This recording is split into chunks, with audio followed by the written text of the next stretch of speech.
ตาเพิ่นอยู่ทางต่างประเทศเด้อลูกเอา ลูกผู้อยู่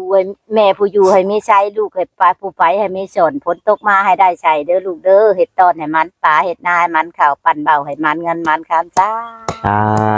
ถูกเนาะให้มันให้เงินเอาเดี๋ยวจะครึ่งให้ก่อนเอาแบบสูตรใส่ผ้าก่อนเนาะสูตรใส่ผ้าก่อนถ้าว่าขึ้นไปแล้วได้เนาะ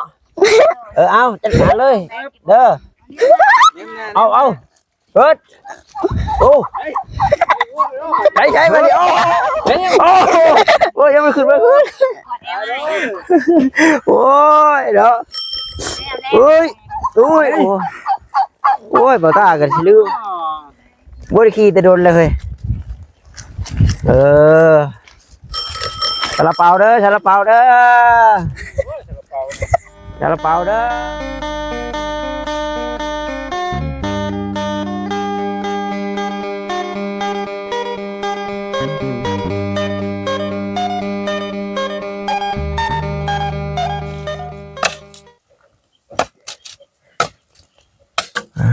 พี่น้องเนาะเก่งได้พี่น้องเลย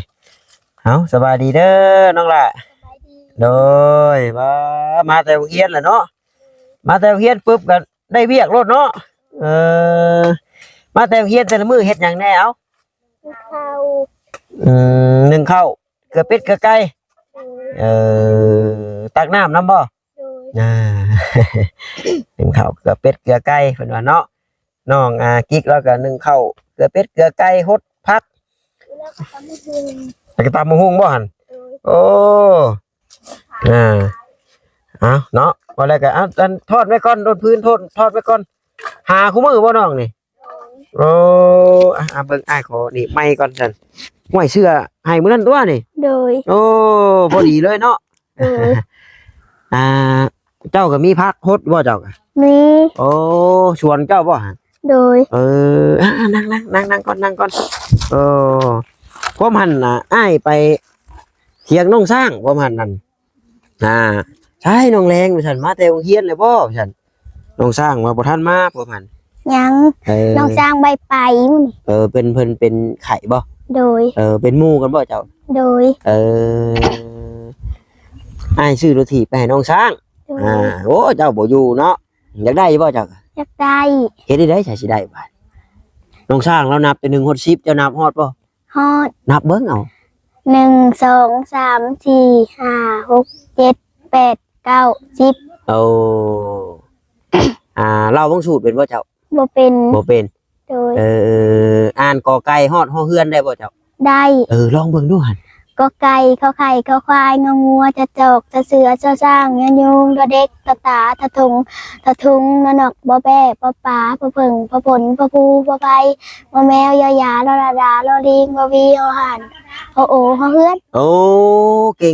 งเนาะพี่น้องเนาะแต่ว่าบางสูตรนี่ยังเราบ่เป็นเนาะบางสูตรยังเราบ่เป็นเพิ่นว่าเอ้าบ่เป็นหยังพี่น้องเอ้ยเพราะว่าพ่อตาก็เราบ่เป็นกันเนาะแต่ก่อนก็พอได้อยู่เดี๋ยวนี้ลืมแหละฮอดบัง4บัง5นี่ก็จะเกะกะแหละพี่น้องเอ้ยนี่แหละเพิ่นว่าเฮียนหลายโพดเนาะเกินเอาพี่น้องเนาะก่อนอื่นก็ขอกราบทักทายสบายดีกับพ่อแม่พี่น้อง FC กันเบิดสุขุสุคนเด้อพี่น้องเด้อเนาะบ่ว่าอยู่ทางฝั่งลาวฝั่งไทยหรือว่าทางต่างประเทศนํพี่น้องเอ้ยก็ยินดีต้อนรับเข้าสู่ช่องของบ่าวตาบ้านเฮาคือเก่าเนาะพี่น้องวันนี้ทางบ่าวตาเองก็อยู่เถียงให้เถียงหน้าเนาะอยู่กับน้องกิ๊กเพิ่นให้น้องแรงเนาะอยู่กับน้องแรงพูดน้องกิ๊กเถียงนั้นลืมแล้วกับน้องแรงกับน้องแรงชื่อแม่หมอลำพี่น้องเอ้ยกับย่างบ่ไปโรงเรียนน้องล่ะย่างย่างไปเพิ่นว่าเป็นได้จ้ะคือบ่นอนอยู่เฮือนผมจังใกล้บ่มีเฮือนบ่มีบ่โดยเนาะเอาหน้าเป็นเฮือนเลยโดยอยากได้อยู่รถถีบหน่อยกันเนาะอยากได้ขี่เป็นอยู่บ่ล่ะเป็นอยู่เนาะยันว่าขี่บ่เป็นสิดอกถ้าว่าชื่อให้มักสีหยังสีบัวสีบัวเพิ่นน่ะเนาะสีบัวมันเป็นอะไรนี่สีบัวสีผ้าเฮาเด้เนาะสีผ้าสีบัวก็ได้เนาะได้บ่จักสีบัวบาด อันนี้สีเขียวนี่เนาะน้องเนาะ โดย แห้งครับบ่ถามว่าจักสีเขียวสีบัวบาดแห้งนักหนาบาดนี่เนาะกะร้องเพลงได้เป็นคือแม่อยู่บ่ร้องเพลงนี่ บ่เป็น บ่เป็น โดย โอ้ร้องเพลงบ่เป็นจักเพลงเลย โดย โอ้ถ้าว่าซื้อลูกทีมให้นี่สิร้องเป็นอยู่บ่จักเพลงนี่ บ่เป็น บ่เป็นคือเก่าเฮ็ดหยังแน่ถ้าเป็นสมมุติแม่ร้องเพลงนี่เจ้าพรเป็นว่าเจ้า เป็น โอ้ยพรก็บ่เป็นบาดนี่แล้วชาวบ้านนี่เนาะร้องเพลงก็บ่เป็นพรก็บ่เป็นเพิ่นว่า โดย ฉันพอคือว่ากล้องคือหมูว่าฉันเนาะมันลืมเช็ดพี่น้องเนาะคือแจ้งคือในบาทนี่เนาะเคยได้ที่หนึ่งอยู่บ่ไปโรงเรียน บ่ได้ เป็นนั่นได้คือบ่ได้ที่หนึ่ง หมู่เป็น โอ้เจ้าเฮียนเจ้าเฮียนนี่เจ้าเก่งวิชาใด วิชาภาษาลาว โอ้ภาษาลาวนี่เก่งเนาะ โดย บททองมีบ่ มี อ่านบททองอะไรเนี่ยเป็น บ่เป็น บ่เป็น โดย เขียนชื่อเจ้าของได้เป็นแล้ว เป็นอยู่ เป็นอยู่ โดย โอ้เขียนชื่อเจ้าของนี่พอได้อยู่เนาะ โดย แต่อ่านบททองนี่บ่เป็นเนาะ โดย เขียนชื่อแม่ได้เป็นอยู่บ่ บ่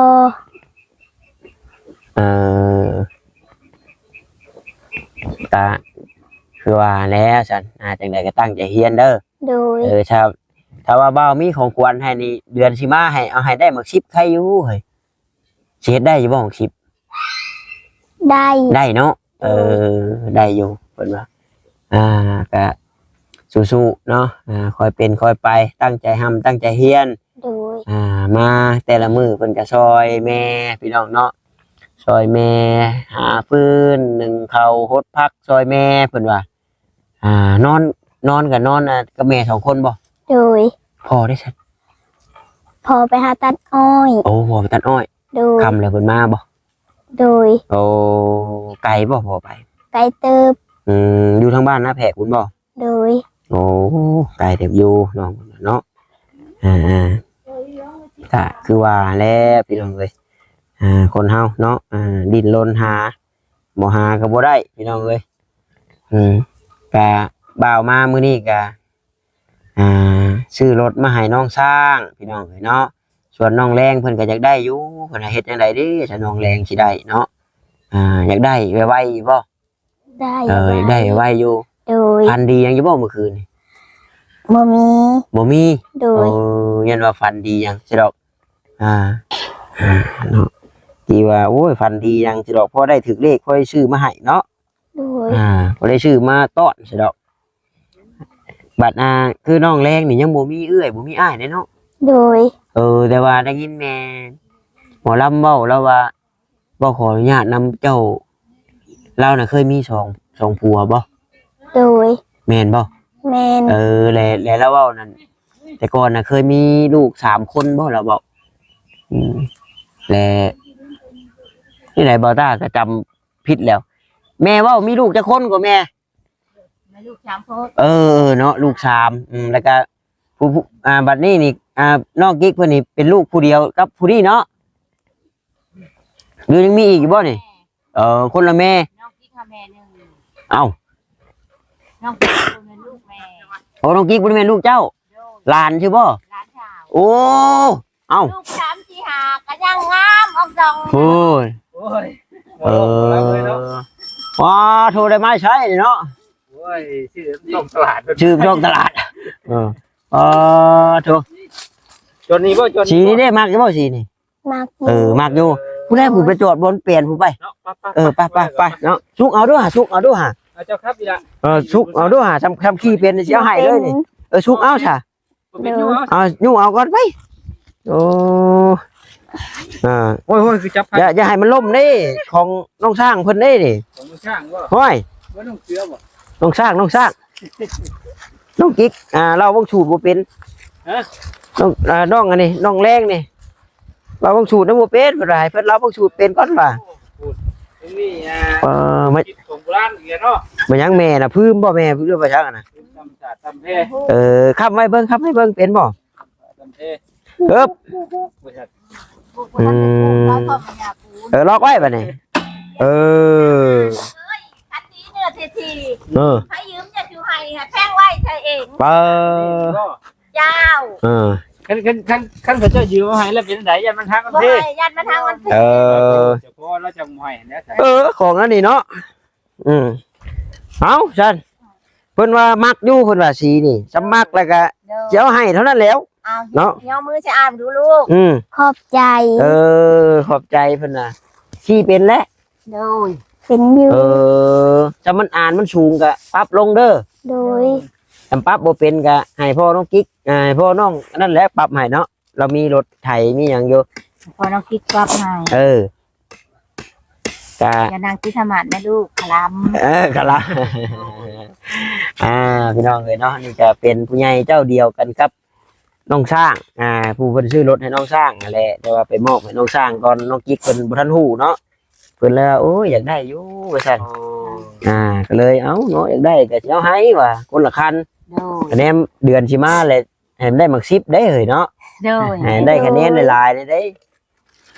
ดีใจมั้ยลูกอยู่บ่แม่ ดีใจนะลูกอ่ะ เออ แม่หันอันนี้บัดเช็งแล้วก็แม่ลูกสาวถามมาแม่สิไปบ้านไปเฮ็ดไม้คานน่ะบ้านโพธิ์เฒ่ายาบต่อเฮ็ดไม้คานให้ลูกลงไปเช็ง เออ โดย ไม่คานเว้ยตัดไม่ติ้วก็ได้เด้ไม่คาน ว่าเราจะก็บอกง่ายพุ่นเนาะ น้อยเนาะ มาอย่างไผเลย เฮ็ดเป็นอยู่บ่เจ้า ค่อยนี่เป็นตะกินข้าวนะลูก กับร้องเพลงนะเนาะ ก็ร้องเพลงนี่นะเพลงยัง มาโลดดิ เพลง เว้ยบัดหลานชาวบัดบ่ได้อันนั้น ลูกสาว หานใช่คือนี่คือว่าหลาน ลูกสาวน้องกิ๊กผู้หลานสาว เออ น้องกิ๊กและหลานและแม่เราหันเป็น คนนี้เป็นลูก เออ น้องกิ๊กหันและแม่เราหันเป็นน้องคอย คอยเลยเป็นเอื้อยเราและแม่เราหันแม่น้องกิ๊กเลยว่าเอิ้นน่ะสาว เออ คนก็บ่ได้อำอันนี้ โอ้ยสิอำยังความจริงเนาะ คอยบ่เคยตัวไผลูกใช้ใช้กินอ่อนบ่เคยตัวพอยน้อยอ้อยชูหมู่เข้าชมดอก เฮิงแล้วเนาะ คำว่าเพิ่นมาได้เลยดีกว่า ได้เนาะเว้าอะไรล้วนๆเว้า คอยยังเว้าบ่ย่านหยังร้องเพลงก็เป็นตายคอยบ่ย่านลำคาญย่านแต่เฒ่าลูกเดียวลูกเอ้ยคันเฒ่าจังน้อยได้ย่านบ่เป็นร้องเพลงให้ลูก เป็นได้ลืมบ่ มันบ่ลืมแล้วเฒ่าแล้วก็ลงลาไปเลยเฒ่ายามหนึ่งก็แอวกงคันจองเพิ่นน่ะตามชาวชองก็แอวกงคันแห้วเฒ่าชำชีชำหาโตโยต้าขับไปเล่นเลยลูกเอ้ยคำเว้าแล้วแล้วเกยพิวชาเลย โอ้ยังโดดอยู่แล้วน้องกิ๊ก เด้อ น้องแรงเนาะ โดย ยา มีแต่ลงกับน้องกิ๊ก ยัง พี่ น น้อง น เลย เลยก็มีแฮงแน่แม่ก็ขอให้มันยืนอายุมันยืนสุขดีลูกผูกไปผูกมา โดย ดีมีแฮงให้ตลอดปลอดภัย สาธุเนาะ ให้สมหมักสม เบิ่งซะเนาะแม่เพิ่นเว้าเป็นเว้าม่วนให้แม่เพิ่นกับเอาไปนั่งใกล้ๆแม่บ่รู้หั่นเนาะแล้ว นั่ง นบมือไว้พรให้ทางอ้ายเพิ่นอยู่หั่นเนาะ นบมือ เนาะ ตา เพิ่นอยู่ทางต่างประเทศเด้อ ลูกเอ้ย เอา ลูกผู้อยู่ให้แม่ผู้อยู่ให้มีใช้ลูกให้ปลาผู้ไปให้มีสนฝนตกมาให้ได้ใช้เด้อลูกเด้อเห็ดตอนให้มันปลาเห็ดนาให้มันข้าวปั่นเบาให้มันเงินมันคำซ่า สาธุเนาะ ให้มันให้ยืนอยู่ดี เอาน้องกิ๊กเว้าขอบใจเบิ่งเพิ่นว่าหน้าฉัน ๆขอบใจเด้อ น้องแรง ใจอยู่ดีมีแฮง เนาะสา ตล ธุ อดปลอดภัย เว้าง่ายพี่น้องกิ๊กโลดสินะ อันนี้ก็ง่ายอยู่แต่ว่าว่าบ่ดุ ว่าบ่รู้ว่ามันบัดน้องกิ๊กเพิ่นมานั่งนี่ก่อนเนาะ น้องกิ๊กเป็นมาลินนะแม่ แล้วมื้อนั้นก็มาถ่ายคลิปน้องคนนั้น แล้วน้องกิ๊กเลยมาลินนะแม่ มาดู แล้วน้องแรงเลยโรงเรียน น้อง น้ แร อง ง กิ๊ นี่ กน่ะมานอนมึงแม่ยัดชนะน้องกิ๊กค่ะ พอถ่ายคลิปน้องแรงนี่หากำลังเทื่อนี่เป็นเทื่อที่ว่าถามจริงจังเลยครับมีแนวว่าให้ โด เทื่อนั่นน่ะนั่งถามอยู่หั่นเล็กๆน้อยๆพี่ ข น้อ อง บ เอ้ย ใจขอบมกขอบใจให้ลูก เนาะบ่แม่นเงินลูกดอกเนาะคือลูกเว้าอะไรเงินอ้ายเพิ่นอยู่ทางต่างประเทศพุ่นแหละ โด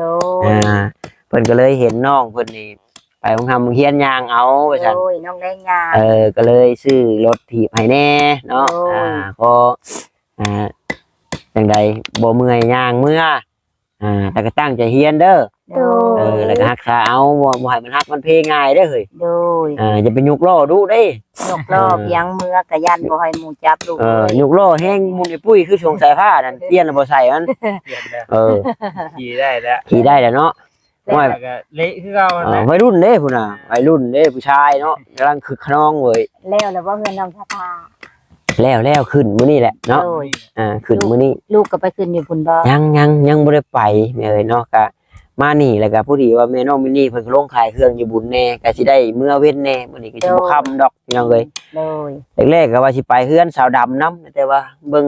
ระยะเวลาเบิ่งการไปการมาแล้วก็คือสิบ่ทันแหละพี่น้องเอ้ยเนาะเพื่อเฮาเมื่อ มันก็ค่ำสิมืดบัด โดย เพื่อแล่นลงไปพุ่นแน่เฮ็ดนะ โดย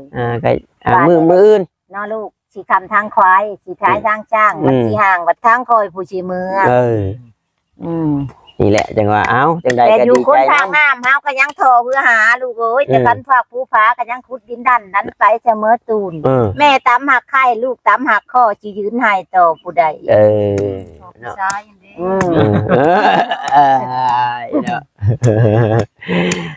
ก็ถือว่าบ่เคยได้เทื่อน้องๆรถถีบเนาะ โดย เทื่อแรกบ่นี่ แรก เอาก็รักษาเอาเนาะอ้ายก็คือว่าและเป็นสะพานบุญให้ทั้งอ้ายเพิ่นก็ดีมุกดีใจนํเนาะเห็นน้องนงได้พี่น้องเอ้ยเนาะก็เข้าใจอยู่แต่อย่างน้อยโอ้ยแม่ซื้อรถถีบให้นี่บ่ได้กินข้าวบนมือยังได้ปวดได้ขี้เนาะ คันเนาะลูก อืม คำชุดเจ้ามาก็เห็นบอกชุมพาเบายาวมาข้าเบายาวใบมาแล้วก็จมขวดก็คืนฮอดคือเดียวคือชุดเจ้าก็คืนฮอดคือเดียวขอให้มันให้ยืน โดยคือการคือการ ข้าพ่อในทองในทางก็ปล่อยลูกองลูกคุยเด้อ เนาะชำจื้อก็ทักทายกันได้เห็นแม่จื้อก็ทักแน่ลูกจื้อก็ทักอยู่เนาะ แม่ก็คำชื่อแม่ก็ยันว่าไปมาหันก็มียันว่าไปก็มีแม่ก็ ก็คือว่าแล้วพี่น้องเลยคนเฮาเนาะทำบ่ทักบ่ถามกันนี่ก็ แต่กลัวผู้ไฟก็ต้นช่าง ได้ เดี๋ยวที่เป็นพ่อห้างเมื่อนาจือเอาเนาะ โอ้เข้ากันดำๆเด้พี่น้องเนาะ พ่อตอบกันได้เด้ พญาเนาะคำพญาเลย ฉันที่พักไปหาบัดลืมจะอ่านศาสตร์นั่น ดอกมันโนฉันตายปัดจงไปถึงอ้ายได้หัดเจอมออ้ายจนลงวางหอดคำเข่าลูก ทางนั้นเด้ มาไปวางใช้คิดแต่ไพ่จะลืมอ่านจมอ ยิ้มก่อนอ่านตาหวานก่อนเปิด เนาะ อย่าเถิดอย่าพาเปิดเจอมอ โอ้ยพี่น้องชมแม่แล้วว่า จะทอจะเข้าวางใจใส่ เนี่ยฟังทางนี้ ปะทะกันแล้วพี่น้องปะทะคำก่อนกันแล้วไปเลยแล้วบอกกันป้าแล้วว่ามันชุด ก็คือว่าแลพี่น้องเนาะถ้าเฮาเว้าเป็นมันก็คักได้พี่น้องเนาะมันก็มีสีสันเวลาไปกับหมู่กับครูไปออกไปงานเนี่ยมันก็คือพี่น้องเนาะม่วน เจ้ากาแมนความเมาลูกกาแมนความเมาลูกเลยคำหมอลำดังเลยแคน งานอยู่ใส่แม่ งานอยู่ใส่หมอลำดังเคียงแคนดีแต่มันต้องม้วนคำว่าหมอแคนกับบดังหมอลำกับบดังแล้วกับบม้วน โดย คือเดียวฮาว่ามักกะยาเว้าดินแต่พ่อจางตานอนทิมมาสอนเนยญาติอายมากพื้นพุ่นสิเสียเพียนใจแต่นา โอ้น่ะเนาะ นอนลูก โอ้ยเนาะอาจจะให้ผู้เฒ่าเพิ่นมานั่งนำกันได้เรื่องได้เนาะพี่น้องเอ้ยคักเราได้นี่ยันเบิดมื้อ กลัวมาพี่อ่ะพูดแล้ว คำเพิ่นเล่าก็สายเอ้ยมักบ่เว้าดินแต่เสือบ่กินผ้าบ่ปลาเสือกินงูน้องกินควายบ่าวพี่ชายปัสสาไก่เสือกินนายปัสสาไก่ เนาะคืออยู่ได้เฮ้ยเว้าหยังก็คือเบิดพี่น้องเนาะคนเฮาเว้าตามคลองได้พี่น้องเนาะเว้าให้มันแม่นมันก็ม่วนบัดพ่อซอสีเมืองเพิ่นนี่ก็โอ้ยเก่งอันนั้นก็ได้อยากได้เพลงหยังมักแบบใดต่อยปกญาปีที่ตาให้ได้เบิด ที่เมืองเราของเราแล้วนักร้องอยู่แล้ว ระดับตำนาน ซุมลูกก็เคยพ่อเพิ่นอยู่ให้เพิ่นร้องให้เพิ่นรำสุฟัง แม่ก็ยิ้ม พวกแม่เนี่ยพวกกระด้านกระดินไปซื้อดอก กระด้านเฮ็ดน้ำบ้านน้ำเมือง แต่ก็เก่งได้ชมเช เป็ ย นไปเลย ชมเชยเก่งคัก เก่ง คัก กระยาร้องหักเมื่อยนะ เอาเว้าเนาะเมื่อยก็ยาเด้หมู่ อย่างนอนบัดยามพี่นอนลูกจนคอยประชนยัง นอนเลย คอยสิว่าพื้นพออยู่เฮือนนี่แล้วแกงกบแกงเขียดไว้เด้อแนวกินแม่เพื่อนคอยมาคอยกำก้อยในบ่อนนอนโลด เรียบร้อย เรียบร้อย หันหลังใช่เรียบร้อย ชำนี่หันยังบ่ทันตื่น นี่โยเฮ้ยลำเพลง แต่ว่า เมื่อย แกง เนาะ ชิมแกงปลากะยาคอยบ่แม่นว่าพื้นอนาคตลูกเจร้านเนาะ วันมื้อพระเจ้ากินเหล้ากินเบียร์ คอยกับหมู่หินน่ะชมเท่าน้องไผ่คอยนี่ขึ้นบูชาวังยานี่เจ้าจิมื้อแหละป้าว่าเจ้ากินช้องจอกขอยก็กินช้องจอก ป้า เบียร์ ช่องจอกน้องไผ่อันกินของหันเมื่อนึกจิตเต้นฮอดห้องหมอคือกินเอาไปเลยอายก็ละเอิ้นสร้างหมดความหวังข้างหน้าโอ้โคงเก้าดึงมาแล้ว ฮอดห้องหมอเฮ็ดกึก นานเนาะพี่น้องเลยเนาะคักๆพี่น้องจำได้เว้าแล้วก็เพิ่นเนาะผู้พักนี่ก็ห่วยสิลืมทางเมื่อพี่น้องเลย ยังเลยขอให้ไปสวยๆบ่ห่วงเลยพนังน้องพนังน้องพนังน้อง คุณน่ะเนาะเอาได้แหละสำก่อนล่ำก่อนร้องอันนี้พี่นั่นร้องกันแรงบัดนี้มาเบิ่งก่อนน่ะมาขี่เบิ่งก่อนน่ะเนาะ มึงด้วยครับ แต่ตันเราดูน้องแล้ว เบิ่งดูชมอยากได้อยู่บ่แกะก็ได้บาทนี่อ้ายให้เจ้าเลยอ้ายเอาให้ได้บาทนี่ถือว่าเป็นลิขสิทธิ์ของเจ้าแล้ว ไอ้แกมึงให้น้องแรงมึงดูน้องแรงคือบ่เป็นแก เอาเด้อได้แล้วหั่น ขอให้ไปเฉยๆบ่ห่วงเลยน้ำแพนห้างแล้วถูกป่ะรถทางห้างโชว์คันตกดุๆเนาะหมู่กับหมู่กี่เหล่า อ่ะ เอ้า เราเยอะเด้อเนาะเบิ่ง เบาแห้งแบบเป็นตา แกะ ยา ให้น้องเพิ่นก่อนเพิ่นจังถีบม่อนไปม่อน โอ้ โอ้แต่อย่างน้อยญาติกันได้นี่น่ะไว้บีบ ทักก็ได้นี่นะ ก็เก็บ แต่สาวยังน้อยพุทธกิโลอยู่แคมป์ผายเนาะลูกดินชาอยู่แคมป์ผาเพิ่น เอาโลดแม่เฮามักพังอยู่ว่าเอาโลด เอาผู้ลังคนก็บ่อยากทำ บ้าเว้าแนวมันม่วนบ่ได้ด่าไปบ่ได้ให้ไปเว้าโลด เรื่องปากบ้างว่าตาแดกเมืองละคร ดีแล้วพี่น้องเอ้ย ตอนสิกินบ่พอได้ ผู้ใดชื่อผู้ใดจะมองดีครับพอมีแนวเว้าแนวว่าเนาะได้หาฮะเนาะพี่ว่าเนาะ น้องเล่นขี่รถจะก้มปลูกแม่เด้อก้มปลูกแม่มารับแล้วเยอะบ่ได้นะ ได้ดิ ลบโลดเนาะเนาะ ยันอาจารย์เด็กคือมาให้เลย เอ้ยเรียบร้อยแล้วแหละ อันนี้เลยเนาะ โอ้ยน่ะพ่อ เจ้านะบ่ตะไว้เราขี่ไปน้ำ ตอบแท็บเนาะ โอ้ย เอา ใช่อยู่แต่นี่มีปัญหาแล้ว เฮ้ยก็มันคือมันบ่หัวได้จังบ่เห็นหุ่นนะทำมาถ่ายติดเสาไปน้ำมาให้เพื่อนว่าทำมาลงกรุงบัวเห็นถ่ายจำเพชรจนบ่มาเด้อบาดเด้อถ้าจะหูเองกูเด้อเอาอยู่บวกเด้อผีโดย นี่ได้เฉย กูบ่เป็นก็เป็นดำเลยตัวเก่า จะจีว่าเลย โอ้ยจะโทษ เป็นห่อไปได้เนาะ ไม่จะโทษที่ต้นว่าแนวใดนะมาเห็นเลยมันถ่ายไปดูเว้ยแม่บ่เห็นหุ่นทำนี้แว่นเนี่ยที่แว่นใจ มีแว่นไหม เด้อบัดหน้าเด้อในใจแว่น คักอยู่บ่อยากได้บ่ โดน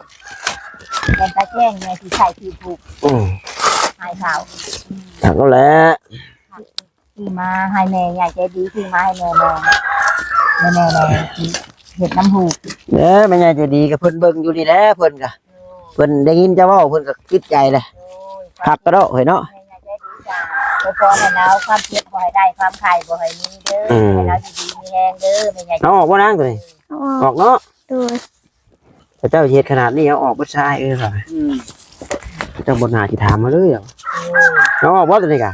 ออก มา ออกเลยมาจุงเลยเนาะ รถ กล้องปินกะลาด้วยกล้องช้ากะเลิกเสียงเธอช้ากะแปลงข้าป่าหมด นี่เด้ คะแนนได้อ้าย ออกว่าฮะตัวนี้เด้ เบอร์ โอเคไปลองเบิ่งเป็นบ่ว่ากันพุ่นเนาะมันรถเจ้าแล้วบาดนี่เอาลงก้นขาค้ำมันน่ะมันรถเจ้าแล้วบาดเฮ็ดรถหน่อยน้องกันกิ๊กกินเบิดป้าได้ตำหุงเนาะเฮ็ดบาดสูงรถจักบาดนี่โอ้เ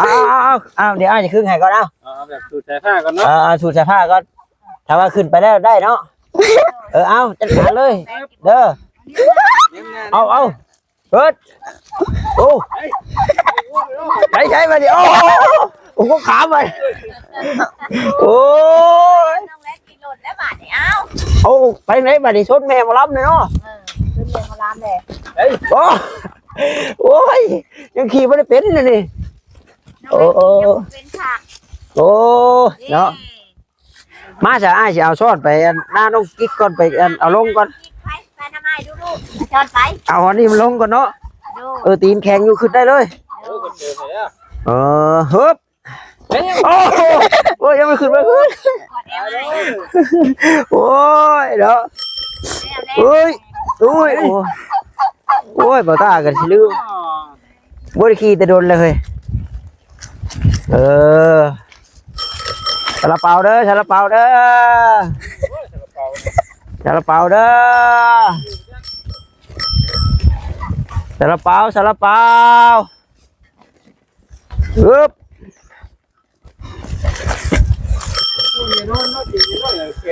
โอ้เพิ่นเป่าอย่างดีปึ๊บซาลาเปาซาลาเปา